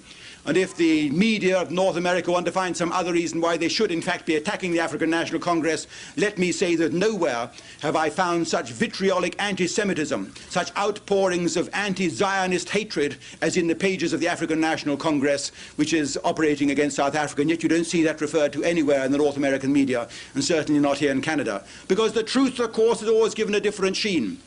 And if there's one thing that characterizes politicians here in the West, as opposed to those who are operating on the other side of the Iron Curtain, is something that Adolf Hitler said in admiration of Joseph Stalin, because Hitler did admire Stalin. I know this from Hitler's staff. They told me that the boss, or AH, or the chief as they called him, had the highest private admiration of Stalin and the way that he had lifted his people up out of the morass. And if there's one thing that characterized Stalin is what Hitler said about him. That man thinks in centuries. The Russians think in terms of centuries. And can you, ladies and gentlemen, think of one single politician here in Canada or on the entire North American continent who thinks in terms of centuries? They don't. They think in terms of one riding or one constituency to the next, from one election to the next, from one pay packet to the next, from one scandal, Billy Joe, whatever it is, Mr. Turner, whatever the scandal is in whichever country it is, whatever little tidbit the newspapers feed to them, from one television program, from one Dallas or one dynasty to the next. That's all your population is trained to think. You cannot think in terms of decades, let alone in terms of centuries. Is there one statesman in the entire Western world who thinks ahead beyond the next 10 or 20 years? None of them do. In Britain, the oil is going to run out in 20 years, but nobody's thinking about that disaster that's going to come now. But the Russians think in terms of centuries, and they don't mind how many blacks they kill in Africa in order to get their way. And so they are being patient. They've been trying since 1922, since the Communist Party was founded in July 1921, in fact, in South Africa, to gain their way. They're the white hand inside the black glove of the African National Congress. They've been trying ever since then, and occasionally they've come close to success, because South Africa holds the platinum key to world revolution. I've told you. And so they keep trying, they keep pushing. Every 8 or 9 or 10 years, there's a crisis in South Africa, and the whole of the Western media kicks in. They all join in. And if you wonder why, then I offer you a solution, ladies and gentlemen. The media, the journalists, the television commentators, the politicians, they are all the people that I describe as the intellectual Italians of the world. The intellectual Italians. Let me explain. Hitler once said, I think it was just after Pearl Harbor, he said, we can't lose the war now. We've got an ally, meaning the Japanese, who haven't ever been defeated in 3,000 years. He said, of course, we've got another ally, the Italians, who've been repeatedly defeated, but they've always managed to end up on the right side at the end. And he was right. Of course, the Italians changed sides in 1940s. In fact, I think it was Napoleon who said, The Italians have never yet managed to end a war on the same side that they started it. Except for one occasion when they changed sides twice. One occasion when they changed sides twice, they ended up on the same side. I mention that because I've coined this phrase of the intellectual Italians. These are the gentlemen in the media here in North America and in Britain too, the journalists, the commentators, the reviewers, whatever they are, the politicians too. They've got this kind of unspoken notion that perhaps, given the weight of propaganda, the enemy may win. So even though they don't want to show it, they've got one leg in the enemy camp, just like the Italians in 1943 and in all the other wars they fought. They've got one leg in the enemy camp, and it's a very ungainly stance to try and maneuver freely while that leg's pinned down in the enemy camp.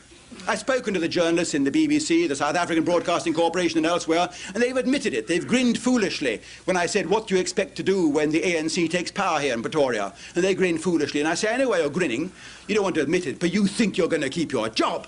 Well, look northwards. Look to Zimbabwe or the other British Rhodesias. Look to all the countries where the Marxists have taken power. How many of you intellectual Italians have managed to hold on to your jobs? The answer is none of you. Most of you are floating face downwards in the river. That's what happens to you in a black African, in black power state.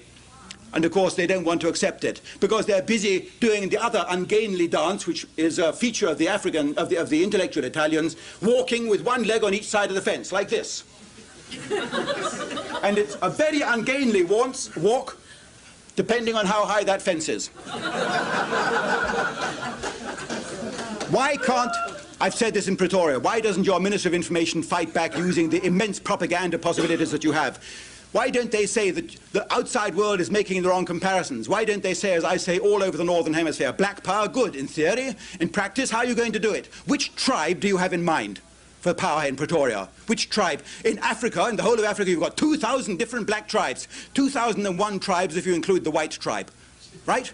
Which, in South Africa, you've got 12 tribes. So which tribe are you going to give the power to in Pretoria when the black revolution comes? The Xhosas, the Zulus, the Tswanas, the Sothos, the Ovambos, the Hereros, you've got a dozen tribes, and not one of them can stand the other. So if you give it to the Xhosa, and the African National Congress is largely Xhosa, Nelson Mandela, Oliver Tambo, Alfred Nzo, they're all Xhosas. Bishop Tutu's a Xhosa too. Bishop Tutu, he's a Xhosa as well, except that he comes from the bottom left-hand corner of the Xhosas, right? I would call it the Simon Wiesenthal corner of the Xhosas. He is in a corner of the Xhosa tribe that no self-respecting Xhosa, let alone a Zulu, would ever take orders from. You've got to know this, but of course this is the kind of intricacy of the tribal setup in South Africa that you are not being told by your media. You're just being told the rather kind of Orwellian equivalent of 2 legs good, 4 legs bad. Black is good, white is bad. And anybody who says it the other way around is a racist. This is the puzzling thing. Well, I say that the South African government, and indeed we ourselves should say, the correct comparison is not between the standard level of the blacks in South Africa and the standard level of the whites, although there is an imbalance. The correct comparison is to say to the blacks in South Africa, do you want to live on as you are now, or do you want to go even further down and live like the blacks in Mozambique, or the blacks in the Belgian Congo, in the Zaire, in Zimbabwe, and in Zambia?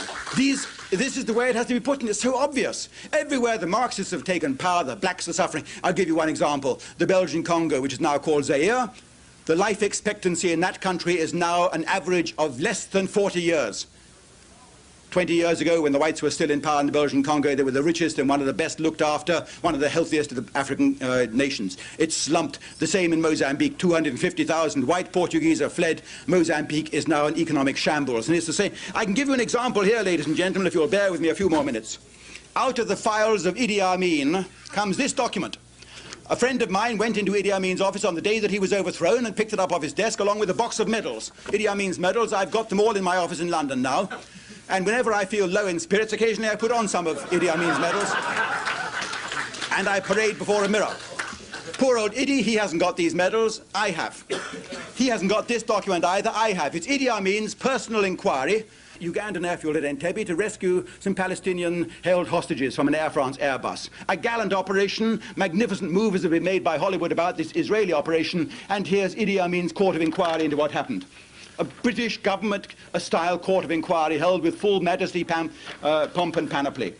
Questions and answers from Lieutenant Fulgencio Bayegaruba, second in command of B Company on the airfield at Entebbe that night.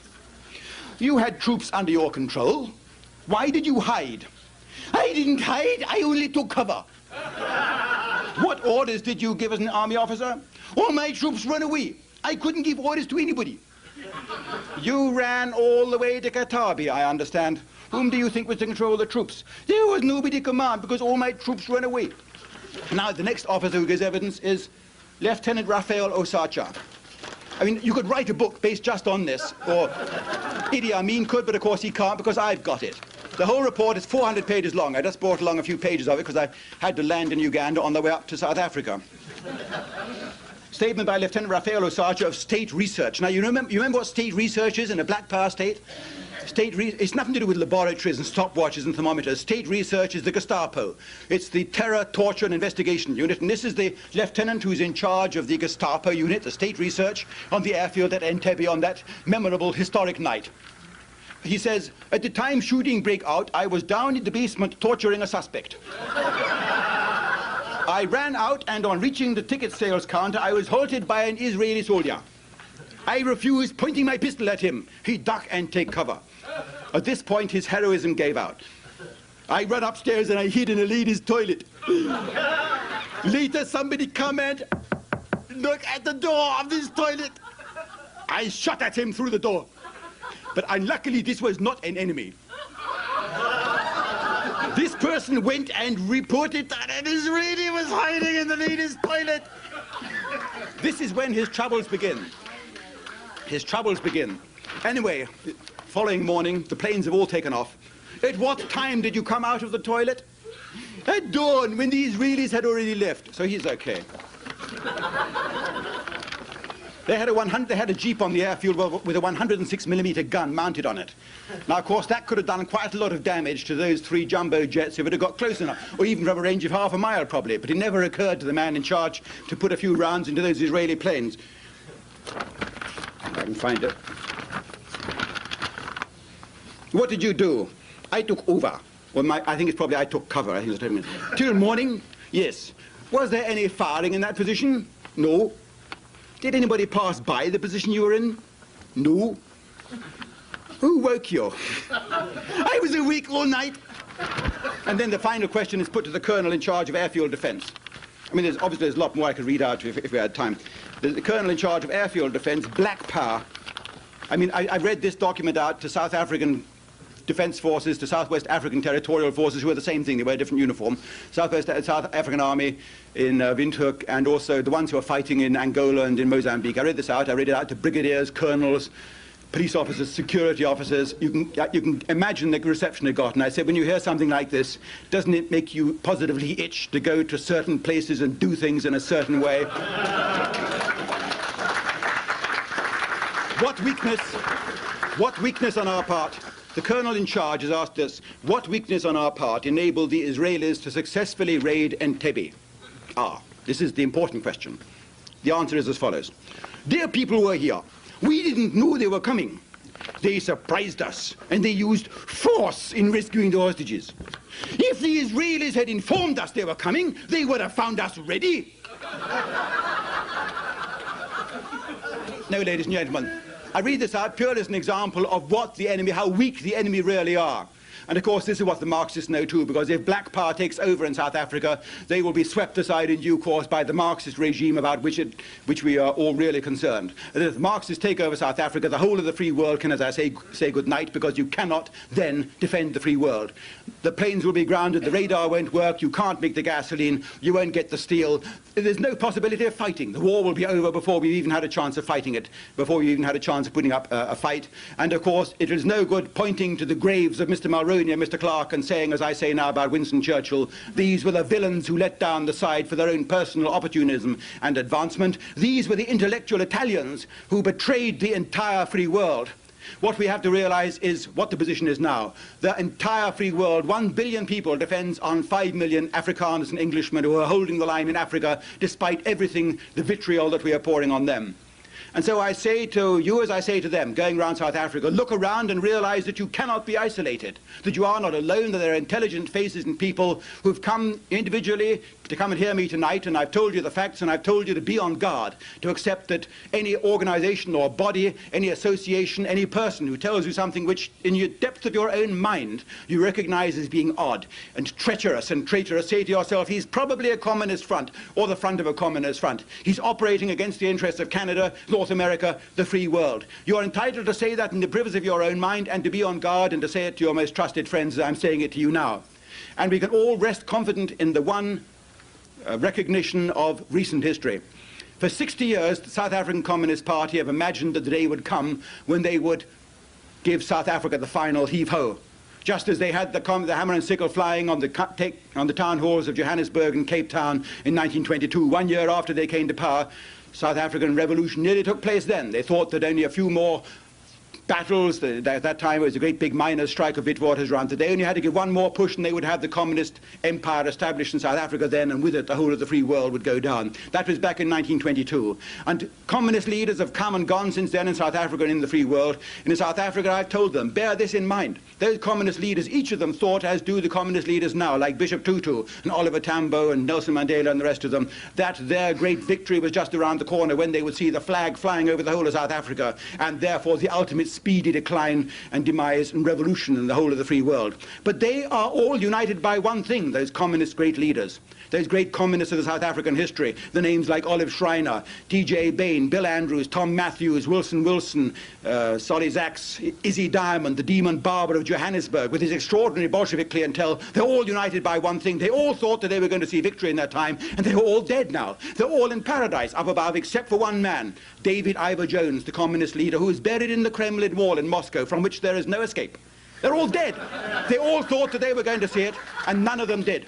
And so I say that same great hope should inspire us all, provided we stand firm and we are not betrayed from within the way that the Americans were betrayed from within during their Vietnam War. Provided we recognize the dangers and we stand firm and we tell the South Africans by whatever way we can, by letters to the editor, to the politicians, by talking it out loud the way I'm telling you now, provided we stand firm, I am convinced they will not see that day when the flag flies over the whole of the free world, when the whole of the free world goes down because of the stupid, short-sighted blunders of our time-serving politicians of today. I am convinced, ladies and gentlemen, that the time will come when every person in this room sees the decline and demise of the Soviet Union first. Can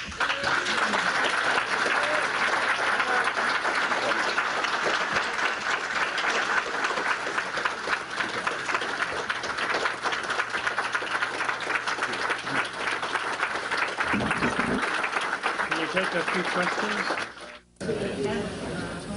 Ladies and gentlemen, would like to commence with the questions and answers. Yes, his question there. Mr. Irving, surely in the world context it really doesn't matter what pinheads like Joe Clark and Brian Mulfoney do. Yes. But surely Mrs. Thatcher and Mr. Reagan and their staffs and their advisors must be aware of the importance of platinum and manganese and chrome. It is, and the question is, why aren't the world's leaders aware of the importance of platinum, chrome, manganese, and vanadium, and so on? Names mentioned like Mrs. Thatcher, Mulroney, and Clark. Well, the answer is this is the great puzzle, and the United States Senate had a special foreign relations committee investigating the growth of communist subversion in southern Africa in 1982, and this was one conclusion they came to, that it's one of the most baffling aspects of the whole of the operation, that although undoubtedly it operates and militates against the interests of the free world, none of the so-called media giants and the politicians, the statesmen, have yet recognized this and have recognized where the true interests of the Western world lie. And I myself can offer no solidly based conviction as to why our leaders are operating in the other way. It's rather as though they're hypnotized in some way, or perhaps because they're frightened of what their voters who have been hypnotized will say about them. Bobby Kennedy, Edward Kennedy, for example, he goes down to South Africa and he mouths off about the position of the blacks, the plight of the blacks in South Africa. All that the South African government has to do, in my view, is just show video film over their television system of the plight of the blacks in Edward Kennedy's own constituency in Boston, in the suburbs there. And I've seen them China myself, and they lived there in far worse conditions than the blacks are living in Crossroads or in Soweto or in the black townships in South Africa. But the politicians don't have the courage to say that, and the newspapers certainly are not offering us a lead. Or the Indians in Canada. Or the Indians in Canada is another example. I mean, how can you talk about apartheid in this country when you have situations which are absolutely 100% parallel of the apartheid system in South Africa, which of course is not to be construed as a criticism by me of your reserve system here in this country. Yes. I'd read that the Enigma machine was kept under wraps with the bombing raid of Coventry. Well, the Enigma machine. That was kept quiet. The question is, was the Enigma machine kept secret until the bombing raid of the Germans on Coventry in November 1940? There are two controversies here. The first controversy is, yes, we were reading the German Air Force signals, the operational signals from May 1940 onwards, and so we did know in enough time that Coventry was the target of the night of November the 14th, 1940. We knew it by that afternoon, in fact. There's also a Coventry within a controversy because, I have discovered from my own reading of the British files and from my possession of Churchill's diary, this diary which I've rented, the fact that on that afternoon Churchill believed that the target was going to be London. He was so told by the Air Ministry, who told him that they expected to know by 4 o'clock that afternoon the true target, but they believed the target to be London. And Churchill, as usual, whenever London was expecting an air raid, jumped into his car in the back garden gate of number 10 Downing Street and fled for the country. He fled for a little hidey hole he had in Oxfordshire, where he always spent the night when air raids took place on London. And it was only as his car was passing Hyde Park that he was overtaken by the news from the Air Ministry that the German blind bombing beams had now been switched on, and they intersected over Coventry, not over London, whereupon Churchill ordered the driver to turn back to number 10 Downing Street, where he arrived at 5 o'clock that evening. His staff were very astonished that he had come back, and he explained to his staff, waving the envelope of the piece of information he had received from the Air Ministry. He didn't tell them exactly what it said. He said, "I have just received this most doleful piece of information from the Air Ministry that there is to be a savage and barbarous Nazi air raid tonight on London," which was a complete lie, because he'd been told it was the opposite. It was going to be on Coventry. So he said there's going to be a Nazi air raid on London, and it would not be right if the citizens of this metropolis were to gain the impression that I was unwilling to take the medicine that is being meted out to them night after night by the Nazi barbarians. So I have come back. And that night he actually went onto the roof at 8 o'clock that night, onto the roof of his house, to await the oncoming Nazi bombers, like this. This is in the private diaries of his staff, his secretaries, and it's only when we know what the actual Air Ministry message said, which was at 4 o'clock that afternoon, Prime Minister, all is clear, London is not the target, it's going to be Coventry 300 miles to the north. That is why he turned back to London that day. And unfortunately, this is another aspect of the picture of Winston Churchill that people are going to find very unpalatable. And I can't apologize enough for this fact, because I know I'm destroying a lot of cherished illusions about Churchill, and a lot of Canadians have found it very difficult. And in Chilliwack, where I spoke, for example, one couple got up and walked out after about a half an hour of my talk because they just couldn't take it any longer. And I do respect that. I've got the utmost sympathy for that, because if you've been brought up for 40 years on a lie, it's very difficult to have to accept it in the autumn of your life. So is the Yes. preserving, excuse me, Mr. Irving, is the preserving of the Enigma secrecy, is that a cover-up for what happened? Well, the Enigma machine was kept secret until 1974, and that is the fact that we were reading the German machine codes. Obviously, if it turns out that we were reading the German machine codes, this makes Field Marshal Montgomery's efforts all that much less important in the desert. It makes it plain how we managed to defeat the Germans. In fact, it raises the enormous question, how did the Germans manage to fight on for 6 years when we were reading all their signals? In other words, it rather detracts from the level of the Allied victory when you see that.